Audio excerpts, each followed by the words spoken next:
వి news Telangana news కి స్వాగతం. Bulletin లో ముందుగా హెడ్లైన్స్ చూద్దాం. కేసీఆర్ ముందు చూపుతో సీతారామ ప్రాజెక్ట్ సీతమ్మ సాగర్ అని పేరు పెట్టారు బీఆర్ఎస్ ఎమ్మెల్సీ తాతా మధు.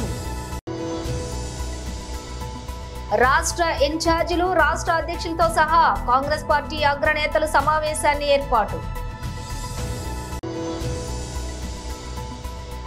రాష్ట్రంలో అసలు లా అండ్ ఆర్డర్ ఉందని ఎవరికి నమ్మకం కలగడం లేదు వైఎస్ జగన్. ప్రియుడితో కలిసి తిరుమల శ్రీవారిని దర్శించుకున్న బాలీవుడ్ నటి జాన్వీ కపూర్. ఇక డీటెయిల్స్ చూస్తే కేసీఆర్ ముందు చూపుతోటి సీతారామ ప్రాజెక్ట్ సీతమ్మ సాగర్ అని పేరు పెట్టారు. లేకపోతే కాంగ్రెస్ వాళ్ళు ఇందిరా సాగర్ లేదా రాజీవ్ సాగర్ అని పేరు మార్చేసేవాళ్ళు. పేర్లు మార్చడం గత బీఆర్ఎస్ చేసిన పథకాలను మేమే చేశామని చెప్పుకునే దుస్థితిలో కాంగ్రెస్ పార్టీ ఉంది. బీఆర్ఎస్ ఎమ్మెల్సీ తాతా మధు కాంగ్రెస్ పార్టీ ఈ రాష్ట్ర మంత్రులకి విజ్ఞప్తి చేస్తుంది. మీకు నిజంగా చిత్తశుద్ధి నిజాయితీ ఉంటే సీతారామ ప్రాజెక్టు రేపు రేవంత్ రెడ్డి గారి చేతుల మీద ప్రారంభోత్సవానికి వస్తున్నారు. సంతోషం ఏం కాదంటలేదు. మీరు పూర్తి చేయకపోయినా మేము బీఆర్ఎస్ పార్టీ ప్రభుత్వంగా పూర్తి చేసిన ప్రాజెక్టును మీరు ఇనాగరేషన్కి వస్తున్నారు, సంతోషం. కానీ బహిరంగంగా మీరు చెప్పండి, ఈ ప్రాజెక్టులో మీ పాత్ర ఎంత, ఈ ప్రాజెక్టు పూర్తి కావడంలో కాంగ్రెస్ పార్టీ పాత్ర ఎంత, కాంగ్రెస్ ప్రభుత్వం యొక్క పాత్ర ఎంత, మీరు కేటాయించే నిధులెన్ని, బీఆర్ఎస్ ప్రభుత్వం కేటాయించే నిధులెన్ని, బీఆర్ఎస్ ప్రభుత్వ ఆహాయంలో పూర్తయినటువంటి కాలువలెన్ని. ఇప్పుడు మీరు స్విచ్ ఆన్ చేసే మోటార్లు 3, అక్కడ ఎత్తిపోతల 3 మోటార్లు కూడా బీఆర్ఎస్ ప్రభుత్వ హయాంలో పూర్తయినవి. అక్కడ ఉన్న ట్రాన్స్ఫార్మర్స్, కాలువలు, కల్వర్టర్లు అన్నీ మొత్తము కూడా బీఆర్ఎస్ ప్రభుత్వ హయాంలో. మీరు చేసింది ఒక్కటే ఒక పని, సత్తుపల్లి ప్రాంతానికి ఎక్కడి నుంచి నీళ్లు వెళ్ళటం కోసం ఒక లింక్ కెనాల్ 100 కోట్లకు మీరు కేటాయించి ఆ యొక్క కెనాల్ని మీరు తొలగలిగారు. ఆ వాస్తవాన్ని ఒప్పుకోండి, ప్రజలకు చెప్పండి. మీరు బిల్డప్ ఇవ్వబాకండి, మేమే సీతారామ ప్రాజెక్టు ఫినిష్ చేశాము అని చెప్పేసి. కేసీఆర్ గారు ముందు చూపుతో చాలా గొప్ప పని చేశారు. దీనికి సీతారామ ప్రాజెక్టు, ఆ బ్యారాజ్కి సీతమ్మ సాగర్ అని పేరు పెట్టాడు. ఆ పేరు లేకపోతే వీళ్ళు ఎప్పుడో మార్చేసేవాళ్ళు. ఇందిరా సాగరో, రాజీవ్ సాగరో, సోనియా సాగరో, రాహుల్ సాగర్ అని పెట్టేవాళ్ళు. పేర్లు మారవడానికి లేదా బీఆర్ఎస్ పార్టీ చేసిన పథకాలని మా పథకాలని చెప్పుకునే పరిస్థితి దుస్థితిలో కాంగ్రెస్ పార్టీ ఉంది. ఈ రోజు కాంగ్రెస్ అధ్యక్షులు శ్రీ ఖర్గే, ప్రధాన కార్యదర్శులు, రాష్ట్ర ఇన్ఛార్జీలు, రాష్ట్ర అధ్యక్షులతో సహా కాంగ్రెస్ పార్టీ అగ్రనేతలు సమావేశాన్ని ఏర్పాటు చేసింది. ఈ సమావేశానికి 56 మంది నాయకులు హాజరు కాగా వారిలో 38 మంది నాయకులు విలువైన సలహాలు ఇచ్చారు. అదానీ మరియు సెబీకి సంబంధించిన తాజా స్కామ్ గురించి మేము చర్చించాము. ఆగస్టు 22న దేశవ్యాప్తంగా ఆందోళన చేపట్టాలని నిర్ణయించాం. అదానీ కుంభకోణంపై సంయుక్త పార్లమెంటరీ కమిటీ విచారణ కాంగ్రెస్ ప్రధాన కార్యదర్శి. Today we had convened a meeting of AICC General Secretaries, in charges and PCC Presidentship under the leadership of Honorable Congress President Mallikarjuna Kharge ji. Including Leader of Opposition in Lok Sabha Rahul Gandhi, 56 leaders attended in this meeting. Out of 56, 38 people had given their valuable suggestions on the agenda of the meeting. Basically, today we had discussed about one of the biggest scam is happening in the country nowadays, that is Hindenburg revelations, the scam related to Adani and SEBI. We unanimously decided to have a national-wide agitation on this issue, demanding 2 things. One is a JPC inquiry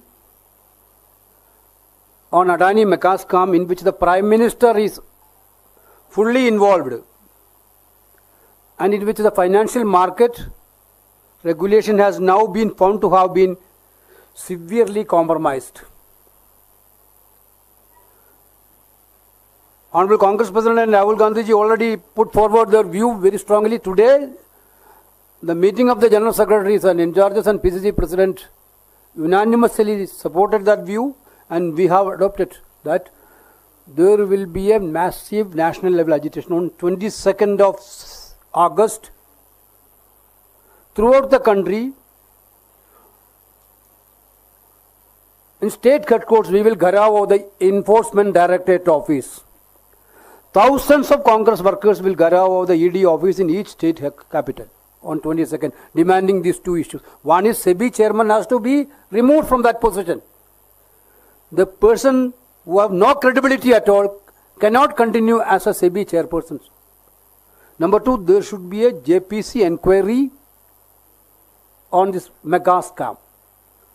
This is the one issue we had discussed. రాష్ట్రంలో అసలు law and order ఉందని ఎవరికీ నమ్మకం కలగటం లేదు. Red book రాజ్యాంగాన్ని అడ్డుపెట్టుకుని ఇష్టం వచ్చినట్లు కక్షలు తీర్చుకుంటున్నారు. ఈ 5 ఏళ్లు మనకు కష్టాలు ఉంటాయి, కానీ ఎల్లకాలం ఉండవు. 2029లో మళ్ళీ మనమే అధికారంలోకి వస్తాం. వైఎస్ జగన్, వైఎస్ఆర్సీపీ అధ్యక్షులు. మాడుగులే కాకుండా మునగపాక మండలం నుంచి ఒక 8 మంది ఎంపీటీసీలు కూడా ఇక్కడికి ఈ సమావేశంలో పాల్గొంటా ఉన్నారు. ఈ ఎన్నికల్లో మనం చెప్పిన ప్రతి వాగ్దానం కూడా ఒక బైబిల్గా, ఒక ఖురాన్గా, ఒక భగవద్గీతగా భావిస్తూ మాట తప్పకుండా ప్రతి సంవత్సరము కూడా క్యాలెండర్ ఇచ్చి, ఇదిగో ఈ నెలలో ఈ కార్యక్రమం జరుగుతుంది, ఇదిగో ఈ నెలలో ఈ కార్యక్రమం జరుగుతుంది అని చెప్పి ఏకంగా క్యాలెండర్ ఇచ్చి మాట తప్పకుండా ఎన్ని సమస్యలు మనకున్నా కూడా, కోవిడ్ లాంటి మహమ్మారి కూడా మన రాష్ట్రాన్ని పీడించిన రోజుల్లో కూడా సాకులు చెప్పలేదు, కారణాలు ఇవ్వలేదు. ఎన్నికల్లో ఏదైతే మాట చెప్పామో ఆ మాట కోసం కట్టుబడి క్యాలెండర్ ఇచ్చి మరీ ఏ నెలలో ఏ పథకం ఇస్తామో చెప్పి మరీ బటన్లు నొక్కి నేరుగా ప్రతి ఇంటికి మంచి చేశాం. చేసిన మంచి ఎక్కడికి పోదు. ఆ మంచి ప్రతి ఇంట్లోనూ కూడా ఈ రోజుకి కూడా బ్రతికే ఉంటుంది. నెక్స్ట్ ఎన్నికలు వచ్చేసరికి మనం చేసిన ఈ మంచే, చంద్రబాబు నాయుడు చేసిన ఈ మోసమే ఒక కోపంగా మారుతుంది.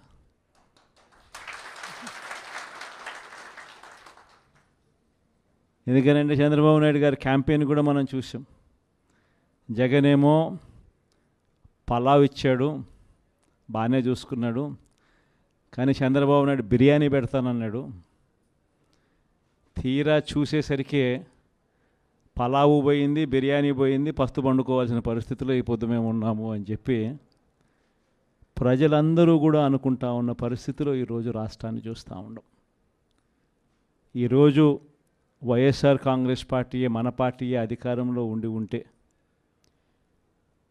ఈ పార్టీకే మీ జగన్ రైతులందరికీ రైతు భరోసా ఇచ్చేసిండు.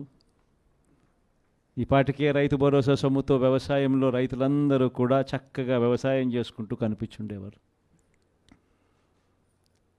వైఎస్ఆర్ కాంగ్రెస్ పార్టీయే ఉండింటే, మీ జగనే ముఖ్యమంత్రిగా ఉంటే ఈ పాటికే బడులకు పోతా ఉన్న పిల్లలందరూ కూడా సంతోషంగా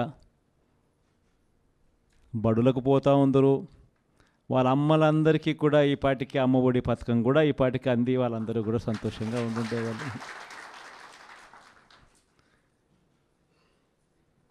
ఈ పాటికి అక్క చెల్లెమ్మల ముఖంలో చిరునవ్వు కనిపిస్తూ సున్నా వడ్డీకి సంబంధించిన సొమ్ము కూడా ఆ పొదుపు సంఘాల అక్క చెల్లెమ్మలకు అందరికీ కూడా సున్నా వడ్డీకి సంబంధించిన డబ్బులు కూడా వాళ్ళందరికీ కూడా ఏప్రిల్లోనే మామూలుగా ఇస్తూ ఉంటుంది. ఎన్నికలు కాబట్టి, కోడ్ కాబట్టి ఒక అటు ఇటుగా పోయినా కూడా మనం వచ్చిన వెంటనే ఈ పార్టీకే మీ జగనే ఉంటే ఆ సొమ్ములు కూడా వచ్చి ఉండేటివి.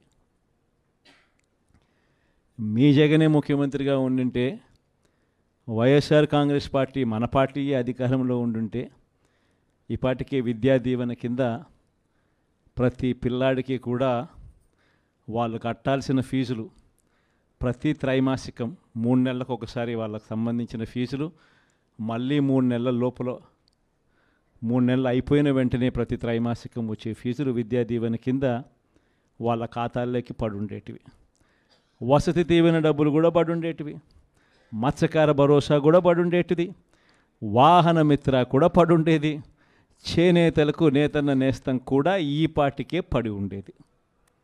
ఇది మన 5 ఏళ్ల చరిత్ర చూస్తే ప్రతి సంవత్సరం మనం ఈ ఆగస్టు నెలాఖరు లోపల ఇవన్నీ కూడా రొటీన్గా సాదాసీదాగా మామూలుగా ఎవరు చుట్టూ తిరగాల్సిన అవసరం లేకుండా మామూలుగా జరుగుతూ పోయేటివి. ఈరోజు ఒక్క జగన్ లేకపోవడం, ఒక్క వైఎస్ఆర్సీపీ ప్రభుత్వం లేకపోవడంతో ఈరోజు రావాల్సినవి ఏవి కూడా రాకపోగా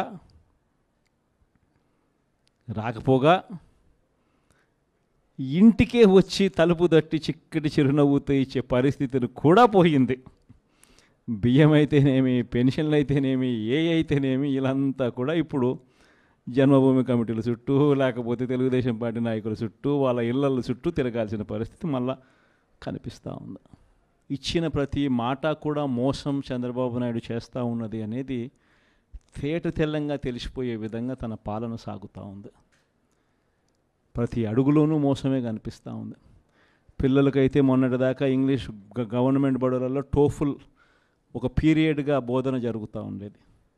ఇంగ్లీష్ గొప్పగా పిల్లలందరూ చదువుకొని నేర్చుకొని గొప్పగా మాట్లాడే పరిస్థితి ఉండుకొని IBA సర్టిఫికెట్లు సైతం వాళ్ళు పుచ్చుకొని ఏకంగా మన పిల్లలందరూ కూడా ప్రపంచంతో పోటీ పడేలా చదువులు ఉండే పరిస్థితి నుంచి ఈరోజు చంద్రబాబు నాయుడు గారు ప్రభుత్వం రాగానే టోఫుల్ పీరియడ్ను కూడా బడులలో నుంచి తీసేశాడు. విద్యా కానుక కూడా ఈరోజు అస్తవ్యస్తంగా పంపిణీ జరిగింది.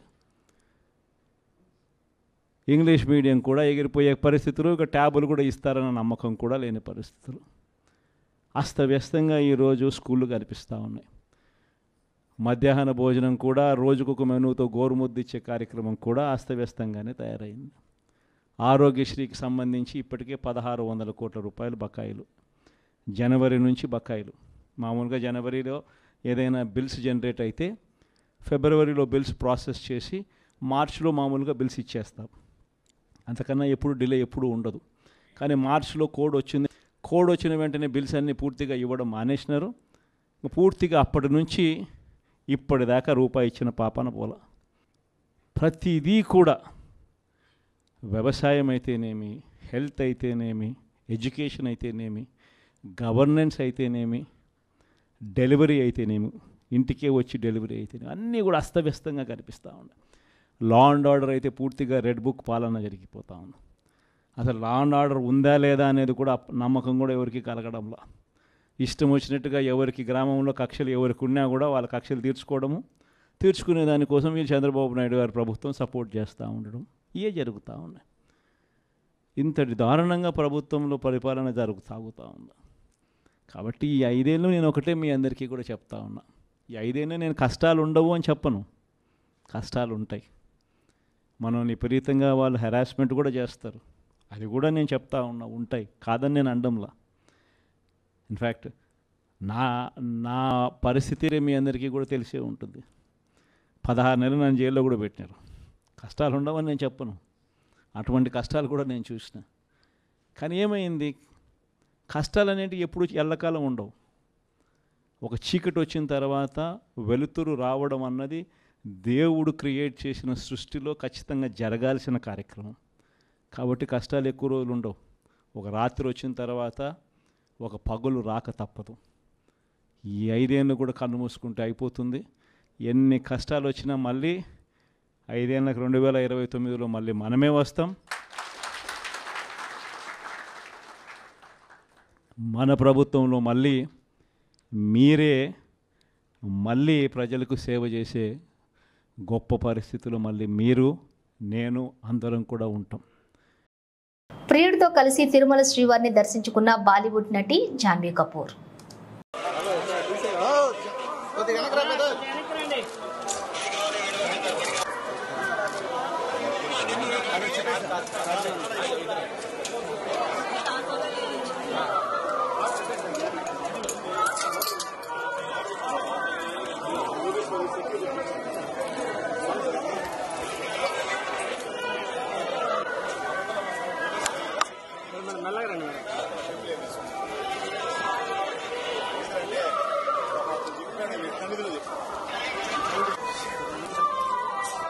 మేడం ఓకే ఓకే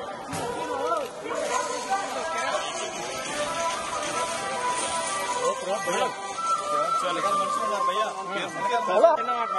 తెలుగులో చాలా రోజుల తర్వాత సినిమా తీస్తున్నారు. ఒక్క మాట అన్నా నువ్వు వాడగరా कुछ तो बात करो मैडम प्लीज. नहीं बात करेगा भैया गेट में साइड आया तो हमें फोटो लेको चलता है.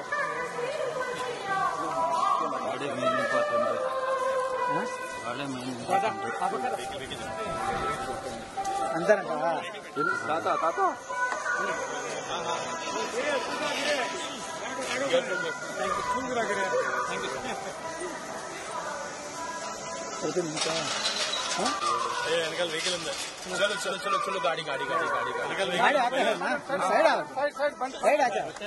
హైదరాబాద్ ఉప్పల్ నాగోల్ మెట్రోలో ఫ్రీ పార్కింగ్ ఎత్తివేత. మెట్రో ప్రయాణికులు ఆందోళన. మాకు ఫ్రీ పార్కింగ్ ఇవ్వాలని మెట్రో ప్రయాణికులు మెట్రో సిబ్బందితో వాగ్వివాదం.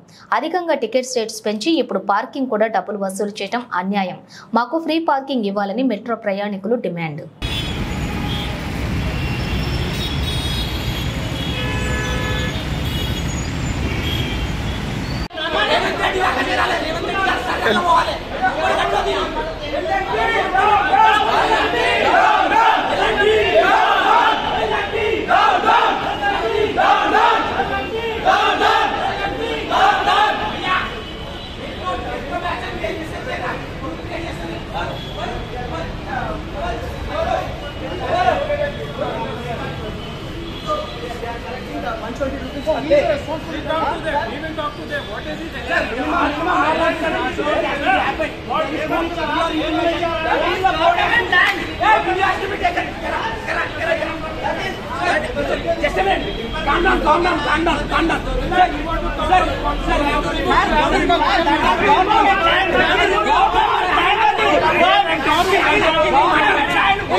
See, all of a sudden these things are happening.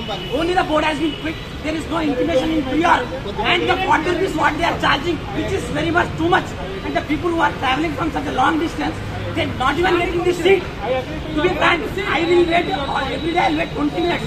It is not only my problem. Everyone, all the entrance should be active. We are the people who are paying the tax. There are big people who are not paying the tax. There is lots of black money there. Proportional tax is happening, and according to the slab rates, we are paying the tax. ఒకటి అడుగుతా, ఈ నుంచి last తెచ్చుకోనికి 1 hour journey, ఆ నుంచి ర్యాపిడో పెట్టుకుని పోతే 1.5 hour పోతుంది. మాకు ట్రావెలింగ్ కి 3 అవర్స్ పోతుంది. 9 అవర్స్ ఆఫ్ డ్యూటీ అంటే మళ్ళీ మళ్ళీ ఎక్స్ట్రా మళ్ళీ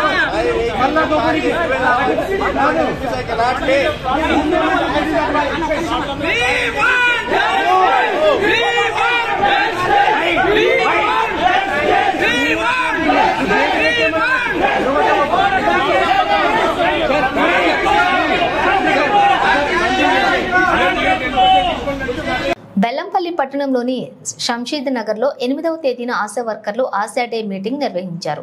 దానిలో భాగంగా ఆ ఏరియా సూపర్వైజర్ మధు కొంతమంది ఆశా వర్కర్ల రిజిస్టర్లను చూసి గెట్అవుట్ అంటూ బిగ్గరగా అరుస్తూ అసభ్య పదజాలంతో దూషించాడని, దానివలన సమ్మక్క అనే ఆశా వర్కర్కి ఛాతీలో నొప్పి కలగటం వలన హుటాహుటిన సిహెచ్సి ఆసుపత్రికి తరలించారు. మెరుగైన వైద్యం కోసం మంచిర్యాలకు రిఫర్ చేయడం జరిగింది. సూపర్వైజర్ మధు ఇలా చేయటం సరైన పద్ధతి కాదని, మహిళలను గౌరవిస్తూ మాట్లాడాలని, అసభ్య పదజాలంతో దూషించడం తగదని, కావున వెంటనే శంషీద్ నగర్ సూపర్వైజర్ మధుని సస్పెండ్ చేసి తగు చర్యలు తీసుకోవాలని ఆశా వర్కర్లు నిరసన వ్యక్తం చేశారు.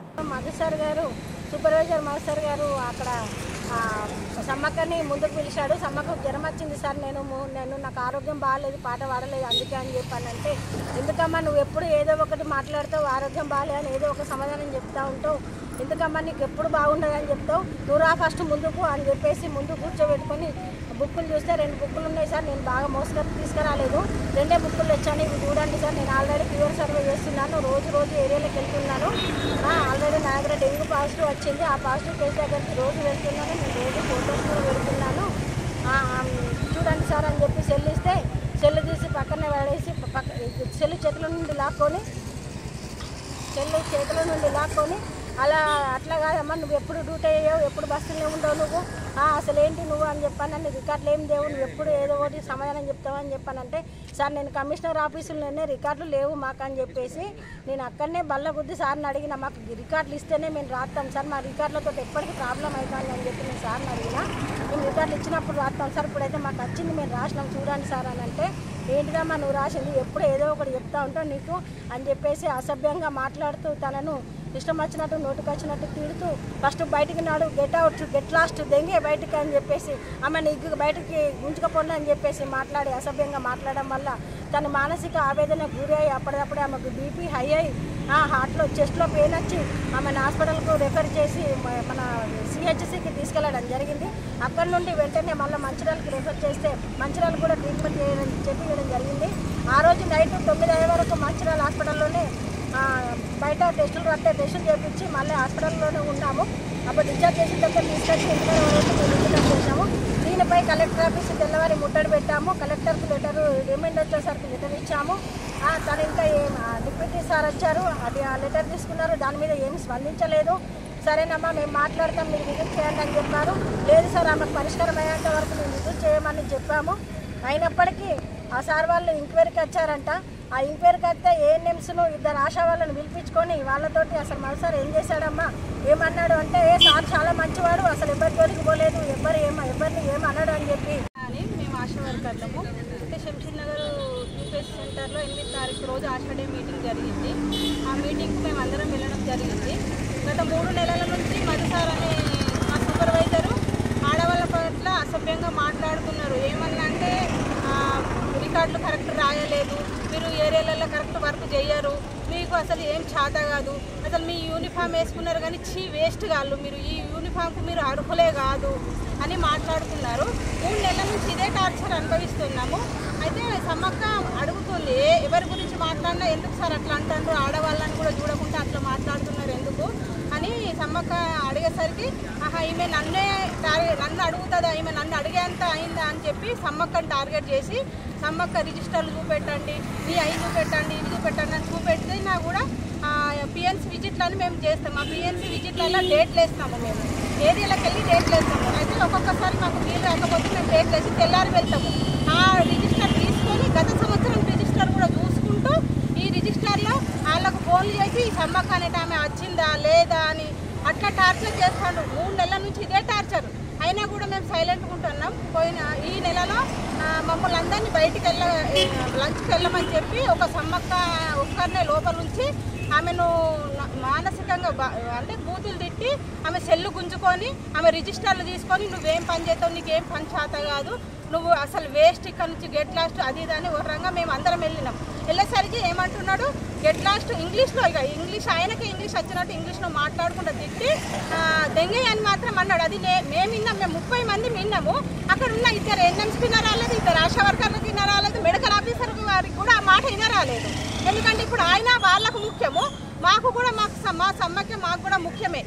సమ్మక్య మా సమస్యల మీద ప్రతి ఒక్క ఆశా వర్కర్ సమస్యల మీద మాట్లాడుతుందనే ఉద్దేశంతో ఒక సమ్మక్యను ఆశా విధుల నుంచి తొలగిస్తే వాళ్ళకు చదువురేమని వాళ్ళని అందరినీ తీసేసి ఖమ్మం జిల్లా వేంసూరు మండలం అమ్మపాలెం గ్రామానికి చెందిన లోకా నాగమణి ఒంటరి మహిళ. అయితే తన తండ్రి గోపయ్య నుండి ఎకరం పొలం సాదా కాగితం ద్వారా పొందినట్లుగా తెలిసింది.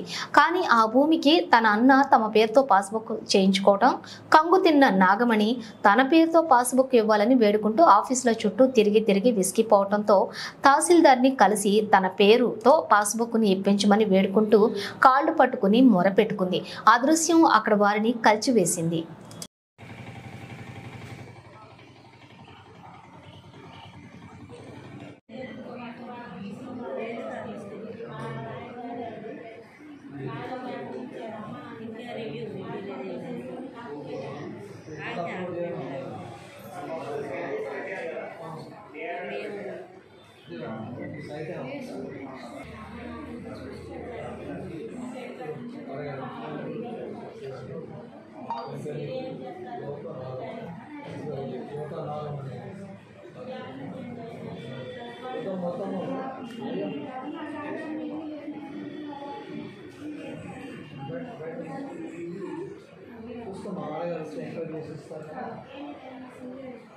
బులెటిన్ ముగించే ముందు హెడ్లైన్స్ మరోసారి. కేసీఆర్ ముందు చూపుతో సీతారామ ప్రాజెక్ట్ సీతమ్మ సాగర్ అని పేరు పెట్టారు టీఆర్ఎస్ ఎమ్మెల్సీ తాతా మధు. రాష్ట్ర ఇన్ఛార్జీలు రాష్ట్ర అధ్యక్షులతో సహా కాంగ్రెస్ పార్టీ అగ్రనేతలు సమావేశాన్ని ఏర్పాటు.